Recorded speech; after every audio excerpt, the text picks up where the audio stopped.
Oke, Bismillahirrahmanirrahim. Assalamualaikum warahmatullahi wabarakatuh. Oke, kami di sini akan mempresentasikan hasil dari review paper kami yang terkait why people use gamification service atau kenapa orang menggunakan service gamifikasi. Dan perkenalkan di sini aku Muhammad Andrian dengan NIM 102-22088 dan di temanku ada Muhammad Jamil Mutahari dan juga ada Mejar Utama. Mungkin boleh di next saja.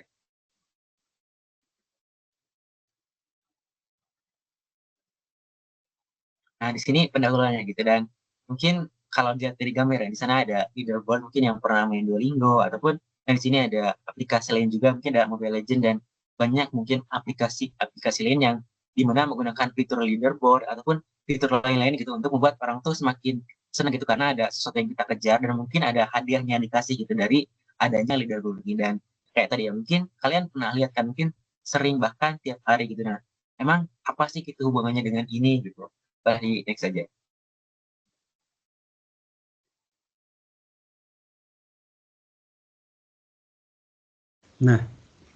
Nah, adapun hal tersebut adalah gamifikasi yang berarti pendekatan dalam desain sistem digital yang menggunakan elemen-elemen permainan seperti poin, leaderboard, dan misi untuk meningkatkan keterlibatan pengguna. Nah, gamifikasi ini telah digunakan dalam banyak sekali konteks seperti olahraga, gaya hidup sehat, konsumsi berkelanjutan, dan bahkan edukasi. Namun, terdapat sedikit bukti empiris mengenai mengapa orang menggunakan layanan gamifikasi tersebut. Oke, selanjutnya. Nah, adapun tujuan penelitian kami adalah terdapat 7 poin. Yang pertama, 1. Menganalisis pengaruh kegunaan terhadap sikap dan niat penggunaan layanan gamifikasi atau usefulness. Yang kedua, menganalisis pengaruh kemudahan penggunaan atau ease of use. Ketiga, menganalisis pengaruh kenikmatan atau enjoyment. Yang keempat, menganalisis pengaruh sifat bermain atau playfulness. Lalu yang kelima, menganalisis pengaruh pengakuan sosial atau recognition. Lalu yang keenam, menganalisis pengaruh sosial atau social influence. Lalu yang ketujuh, menguji peran sikap, attitude. Lalu next. Nah, adapun motivasi tersebut dapat dikategorikan menjadi 3 bagian, yaitu utilitarian yang berarti berbasis pada manfaat fungsional. Nah, pengguna termotivasi karena layanan gamifikasi membantu mereka mencapai tujuan seperti berolahraga ataupun hal-hal yang ingin dicapai. Lalu yang kedua, hedonik. Hedonik adalah berakar dari kesenangan. Pengguna merasa senang dan terdorong untuk menggunakan layanan karena aktivitasnya menyenangkan dan terhibur. Lalu yang ketiga adalah sosial. Adapun sosial adalah berkaitan dengan interaksi sosial. Pengguna termotivasi karena mendapat pengakuan dari pengguna-pengguna lain dan terpengaruh lingkungan sosial juga, misalnya teman sekerja atau teman di kampus dan lain-lain. Lalu lanjut. Nah, adapun dasar teori yang kami pakai dalam eksperimen kali ini adalah yang kami pakai terdapat 5 dasar teori.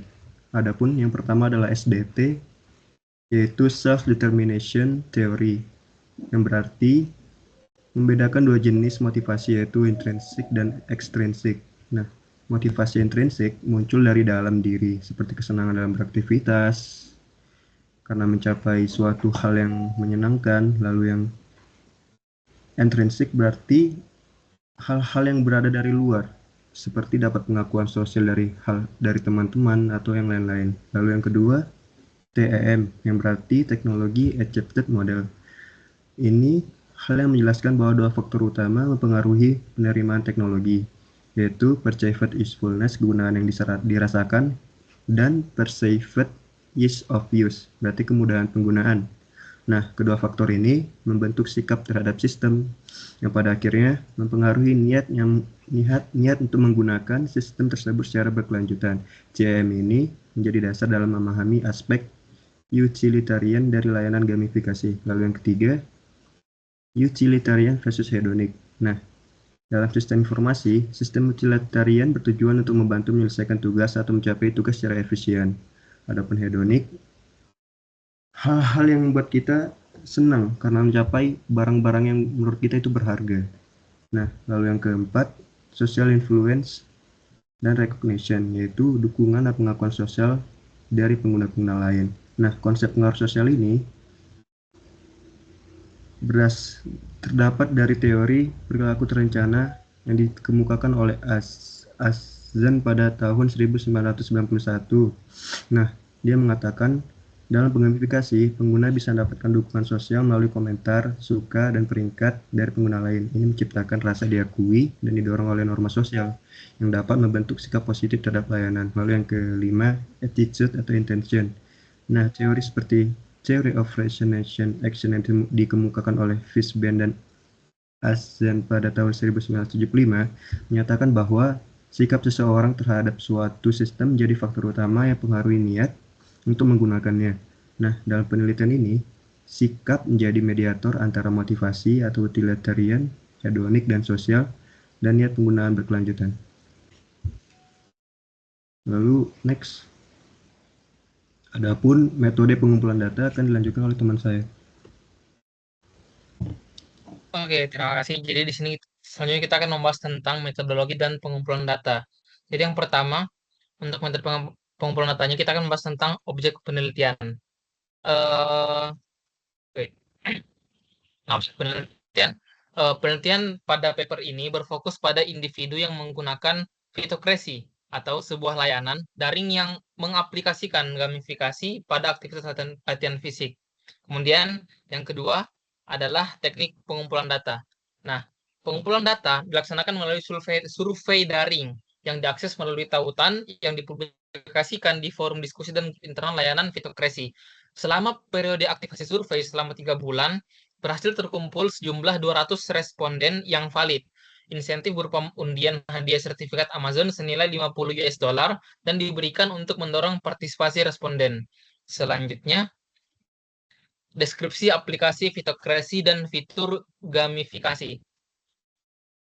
Nah, fitokrasi itu memfasilitasi pelacakan aktivitas latihan pengguna, di mana detail latihan diinput ke dalam sistem.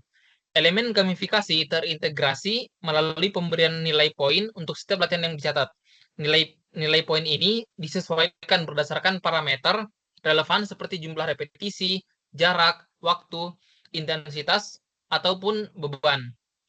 Nah, peningkatan level pengguna dimungkinkan dengan akumulasi poin, penyelesaian pencapaian, atau achievement, dan penuntasan quest atau semacam misi itu dengan prasyarat latihan tertentu. Selain itu, fitokrasi memiliki fitur sosial yang memungkinkan pengguna lain untuk memberikan komentar dan suka pada laporan latihan, pencapaian, dan kenaikan level pengguna lain.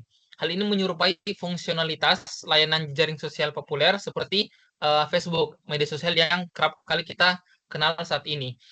Pada saat pengumpulan data, layanan ini tersedia melalui aplikasi iPhone ataupun penambahan web dengan peluncuran aplikasi Android menjelang akhir periode pengumpulan data. Selanjutnya, profil demografis responden.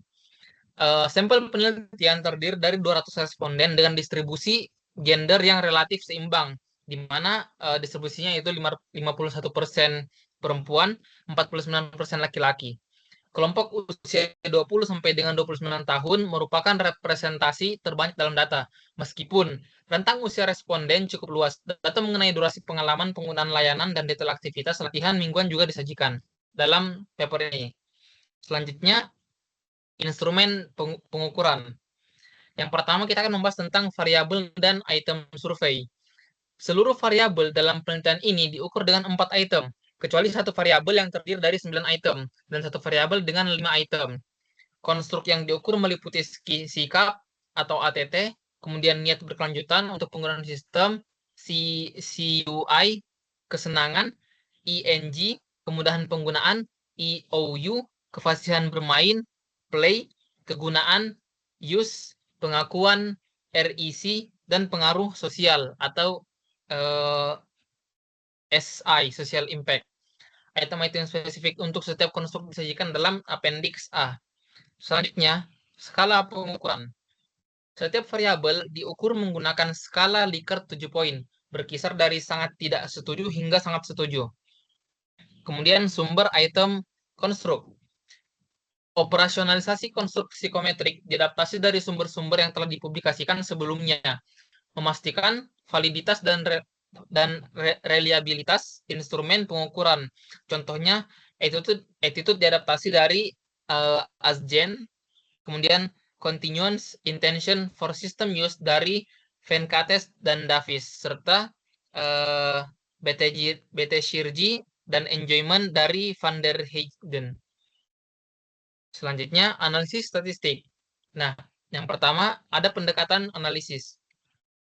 Pengujian model dilakukan menggunakan partial least square structural equation modeling berbasis komponen melalui perangkat lunak Smart PLS 2.0 M3. PLS SIM ini dipilih karena sifatnya yang non-parametrik, sehingga tidak mengharuskan asumsi ketat mengenai distribusi data dan lebih sesuai untuk studi berorientasi prediksi dibandingkan dengan covariance based SIM atau CBSIM. Selanjutnya ada evaluasi validitas dan reliabilitas konstruk. Validitas konvergen dinilai menggunakan average variance extracted atau AVE, composite reliability CR, dan Cronbach alpha. Seluruh metrik ini melebihi ambang batas yang direkomendasikan dalam literatur, mengindikasikan bahwa validitas dan reliabilitas konvergen yang memadai. Kemudian yang ketiga ada evaluasi validitas diskriminan. Validitas diskriminan dievaluasi melalui 3 kriteria. Yang pertama ada perbandingan akar kuadrat AVE setiap konstruk dengan korelasinya dengan konstruk lain. Kemudian yang kedua ada konfirmasi bahwa tidak ada interkorelasi antar konstruk yang melebihi 0,9. Dan yang terakhir, verifikasi bahwa setiap item memiliki loading tertinggi pada konstruknya sendiri. Nah, ketiga pengujian ini menunjukkan validitas dan reliabilitas diskriminan yang dapat diterima. Kemudian selanjutnya ada penanganan bias dan justifikasi ukuran sampel. Yang pertama, uji bias metode umum atau common method bias. Untuk memitigasi potensi common method bias, urutan item pengukuran pada survei diacak sehingga kita bisa membatasi kemampuan responden untuk mengidentifikasi pola antar item. Uji bias metode umum juga dilakukan dengan mengendalikan efek faktor metode laten yang tidak terukur, meskipun ditemukan beberapa loading signifikan pada faktor metode. Rata-rata varians yang dijelaskan oleh faktor ini sangat kecil, yang bernilai sekitaran 0,009, dibandingkan dengan rata-rata 0,726 yang dijelaskan oleh loading indikator pada faktor substantif. Oleh karena itu, common method bias tidak dianggap sebagai isu yang signifikan. Selanjutnya, ada ukuran sampel. Ukuran sampel pada paper ini yaitu 200 memenuhi berbagai kriteria minimum yang disarankan untuk PLS SIM. Kriteria tersebut mencakup yang pertama 10 kali jumlah jalur struktural terbesar yang mengarah ke konstruktor tertentu dalam model jalur internal minimal 70 kasus. Dan yang kedua, ambang batas sekitar 150 responden untuk model dengan konstruk yang terdiri dari 3 atau 4 indikator.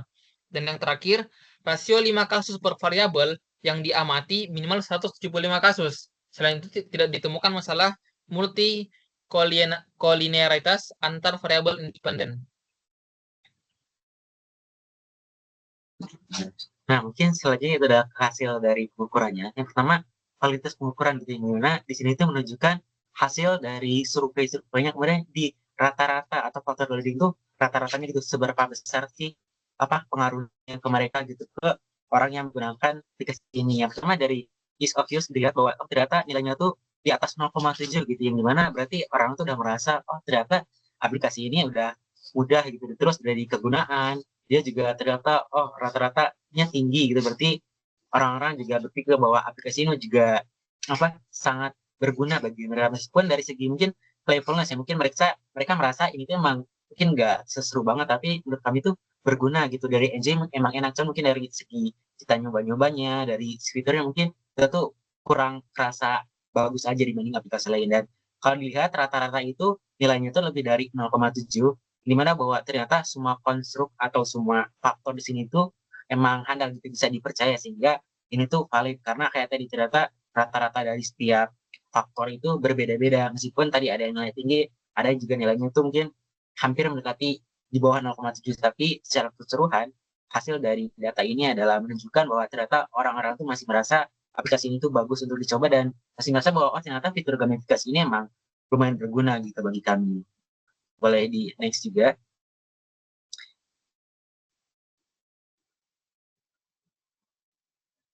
Dan ini adalah korelasi antar konstruk, maksudnya apa? Jadi korelasi antar ketujuh faktor ini seperti sih bahwa lihat bahwa dari kegunaan dia itu sangat tinggi gitu, tapi kegunaan dengan sifat sosialnya itu ternyata berbanding terbalik gitu ketika kita melihat bahwa untuk is-nya itu besar, tapi ternyata dilihat dari sosial itu kecil karena kayak tadi kan dari sosial itu kita tuh tadi ada fitur like dan komen, tapi ternyata orang-orang itu meskipun ada fitur itu ada beberapa orang yang merasa fitur ini tuh kurang bagus gitu buat aku menjadi terkenal sebagainya karena masih banyak ya faktor-faktor lain yang bisa menyebabkan aduh karena adanya fitur like atau komen ini malah orang-orang malah mungkin mengatakan hal yang tidak aku inginkan dan sebagainya meskipun dilihat bahwa dari keenjoyan orang itu masih enjoy karena kayak tadi masih ada fitur mungkin leaderboard dan sebagainya yang menganggap mereka sosialnya itu tinggi tapi dari segi yang lain apa dari kegunaan dia itu tertinggi gitu dan enjoyment secara apa intrinsiknya motivasi dari dalam dirinya itu masih tinggi juga meskipun nggak setinggi dari kesadaran dan juga sosialnya masih agak lemah karena kayak tadi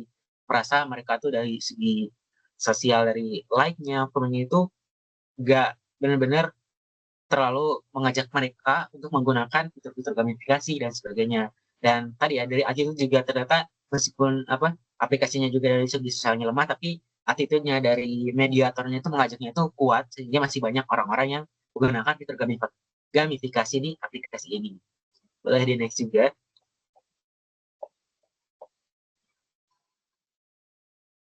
Nah, ini adalah hasil analisis SEM-nya, yang mana ini merangkum gitu hasil analisis utama menggunakan metode sampling yang dimana melihat jalur pengaruh antar faktor. Yang dimana bisa dilihat bahwa usefulness-nya atau kegunaannya itu dia tuh mempunyai pengaruh besar ke sikap dengan nilai 0,762. Tapi dari ease of use-nya atau kemudahannya itu membantu meskipun nggak sebesar ke sikapnya, yang dimana artinya bahwa fitur ini atau aplikasi ini tuh berguna dan mudah dipakai dan pengguna itu ternyata punya sikap positif meskipun secara niatnya masih banyak hal yang didorong untuk kita tuh memakai ini. Terus kalau dari kedua faktor hedonik yang dimana engagement itu sangat kuat ya meskipun nggak sebesar apa usefulness-nya tapi sebenarnya masih ada pengaruh yang kuat dan juga di sikapnya 0,7 yang dimana artinya penggunanya itu senang dan mereka itu ingin terus pakai aplikasinya. Terus yang selanjutnya ada playfulness atau dari sosialnya seperti recognition dan social influence itu mempengaruhi sikap tapi efeknya itu sangat kecil gitu sehingga ya harus masih ada ajakan gitu dari orang lain sehingga aplikasi itu bisa masih digunakan. Terus yang terakhir untuk sikap dan mediator utama yaitu yang menjadi apa motivasi gitu ke penggunaan dan ternyata lumayan tinggi ya ternyata dari mediator yang disediakan agar orang itu masih menggunakan aplikasi ini gitu. Ada next juga. Ini dari faktor utilitarian, ini banyak ya bahwa dari korelasi usefulness, mendukung metode TAM, terus bahwa fitur di sini ternyata membantu untuk tujuan mereka kebugaran, sehingga meningkatkan sikap-sikap positif gitu dari orang-orang, oh ternyata kamu udah berkembang gitu, yang dimana awalnya mungkin masih apa belum bugar, tapi ternyata udah sangat berkembang banyak, sehingga niat penggunaan mereka makin tinggi karena adanya sikap positif dari orang-orang. Terus dari kemudahan juga menunjukkan antar muka ramah yang penggunaan karena kan kayak gak banyak fitur-fitur yang emang gak berguna jadi lebih mudah untuk digunakan tapi implikasinya bahwa pengembang juga harus lebih fokus gitu ke tujuan yang praktis gitu untuk mempermudah penggunaannya terus dari faktor hedonik ternyata lumayan enjoy gitu lumayan enak untuk digunakan sejalan dengan teori SDT-nya yang dimana menegaskan bahwa ternyata oh dari sikap intrinsik atau dari dalam diri kita tuh udah lumayan bagus kemudian dari elemen permainan juga meningkatkan kenikmatan tadi ya dari gamifikasi untuk poin apa leaderboard dan sebagainya itu udah lumayan meningkatkan engine-nya dan dari segi playfulness juga lebih lemah ya tapi setidaknya apa dari engine itu udah lumayan sehingga mungkin harus ditingkatkan gitu dari gimana caranya agar orang itu bisa lebih menyenangkan gitu dari fitur-fitur yang disediakan dan sebagainya. Terus kalau faktor sosialnya bahwa recognition itu kecil ya dari pengakuan sosialnya itu kecil gitu. Jadi apa belum bisa digunakan dengan baik gitu. Makanya dari sini dari pengakuan komentar komunitas tuh kadang-kadang belum terlalu apa pengaruh banyak ke orang-orang sehingga di sini harus diperkuat fitur sosialnya misalnya apa menambahkan mungkin apa hadiah gitu buat orang-orang yang like-nya tuh lebih banyak lah sebagainya sehingga dari fitur sosial ataupun dari segi filtering dan sebagainya, gimana buat orang tuh lebih senang aja gitu buat diakui secara sosial di aplikasi ini. Nah, di next juga. Nah, mungkin kesimpulannya dapat dilihat bahwa ternyata kegunaannya itu dari faktor utilitarian tuh yang mengukur tuh lumayan tinggi gitu, di mana korelasi kuat dengan sikapnya tuh 0,762. Jadi menunjukkan bahwa pengguna itu merasa cryptocurrency ini efektif gitu, yang dimana cenderung memiliki pandangan positif terhadap aplikasinya dan korelasi dengan penggunaannya yang dimana dengan nilai 0,529 berkesan bahwa manfaat praktis mendorong pengguna juga untuk terus menggunakan layanan ini, yang dimana jadi orang tuh pengen terus aja buat menggunakan aplikasi dengan sikap dan niat mereka. Terus dari kemudahan penggunaan, mungkin dari kelihatannya emang mudah, tapi ternyata orang tuh masih butuh gitu lebih kemudahan yang lain, lebih yang praktis, sehingga cara niat itu gak setinggi emang yang mereka mau. Terus dari kenikmatan juga udah lumayan tinggi ya, bahwa banyak gitu pendorongan dari intrinsik masing-masing karena mereka merasa aplikasi ini berguna gitu terutama untuk mereka yang emang pengen lebih bugar dan sebagainya.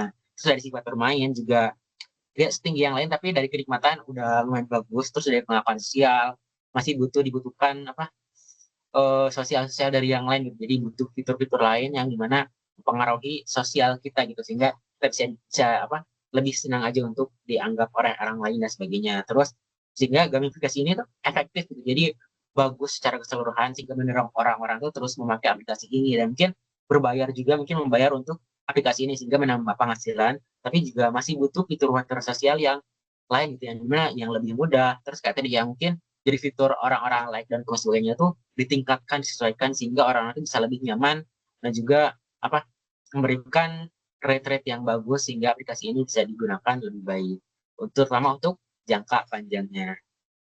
Nah, mungkin boleh di next, dan itu adalah akhir dari